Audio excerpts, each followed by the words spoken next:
कहते हैं शादी दो दिलों का नहीं, दो परिवारों का रिश्ता होता है। लेकिन सोचिए, अगर वही रिश्ते जिसमें 7 फेरे लिए गए हो, वादे किए गए हो, बस 30 दिन के अंदर जहर बन जाए तो क्या होगा। अगर वही पत्नी जिसे देखकर सबने कहा हो कि बहू लक्ष्मी बनकर आई है, वही किसी रात खाना परोसी और उसमें मौत मिला दे तो।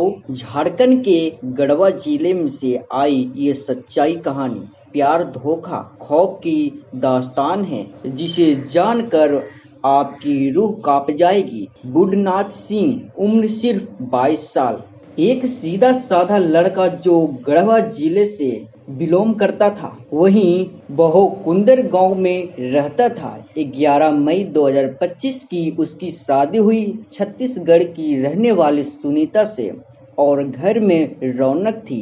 ढोल नगाड़े बज रहे थे, खुशी का माहौल था। सभी ने आशीर्वाद दिया कि जोड़ी सलामत रहे। लेकिन किसे पता था कि ये शादी किसी खूबसूरत रिश्ते की नहीं, बल्कि एक साजिश की बुनियादी थी।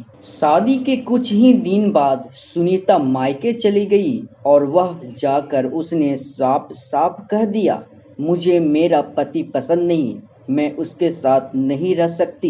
ये सुनकर बुडनाथ का दिल टूट गया और परिवार को कहते ही आ गए। फिर पंचायत बैठी, गांव वाले जुट गए और किसी तरह सुनीता को मनाकर 5 जून को वापस लाया गया। सोचा गया कि अब सब ठीक हो जाएगा, लेकिन सुनीता के मन में क्या चल रहा था ये कोई नहीं जान पाया। 14 जून को दोनों बाजार गए। सुनीता ने कहा, एक दवा खरीदनी है, खेत के लिए कीटनाशक दवा लाना है। बुडनाथ ने भरोसे से वे दवा खरीद दिया।